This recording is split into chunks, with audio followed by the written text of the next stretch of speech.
All right, welcome back. It is Monday, and I'm really excited for this week. We're going to do things a little bit differently.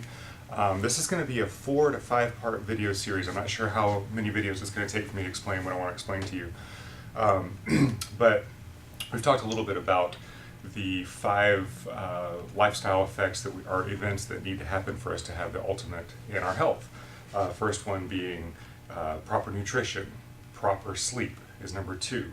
Proper exercise is number 3. A good, solid, positive mental attitude is number 4. Stress really affects us dramatically. And number 5 is maintaining a healthy nervous system through the chiropractic adjustment.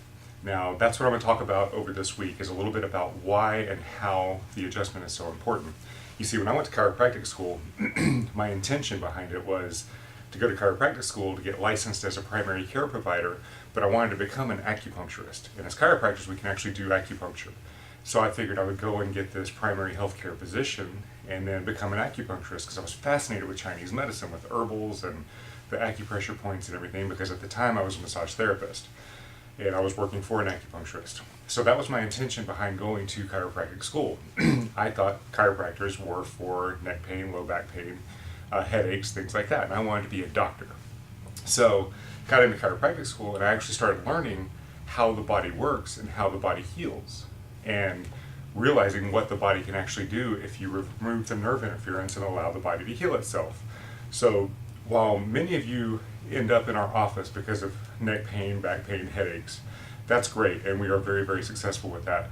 But I want you to understand that what we do has a very strong impact on your body as well. I've seen many patients basically come back to life after getting adjustments and freeing up their nervous system. So that's kind of what I want to explain over the next couple of sessions.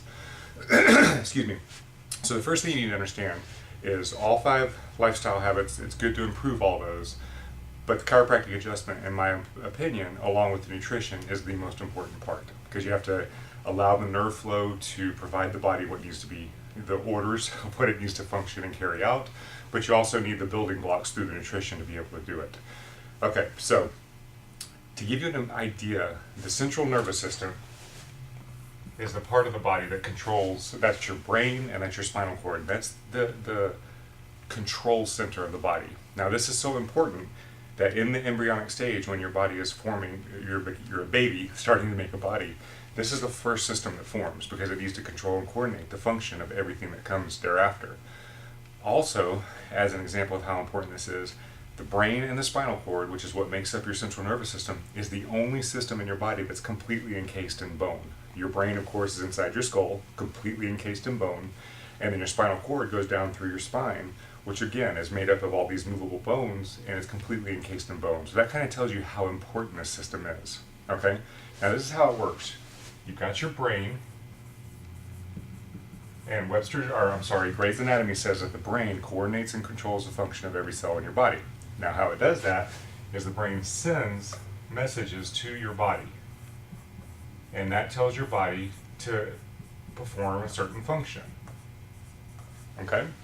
As long as those functions can be performed and the message can get from the brain to the body, then everything functions properly and your body is said to be at a state of ease. Okay? So that's a simple analogy of what we call the brain-body diagram. Now keep in mind, this goes 2 ways. Okay? You've got your brain and you've got your body. The brain sends messages to the body. That's what you call efferent communication. But your body also sends messages to the brain, so that the brain knows what is going on and what's happening in the environment and what changes it needs to make. For example, your stomach sends messages to the brain saying, hey, we're empty, we need blood sugar for the brain, or we need energy for our cells or something like that. The brain responds by sending out the hunger chemicals, and you eat food to support it.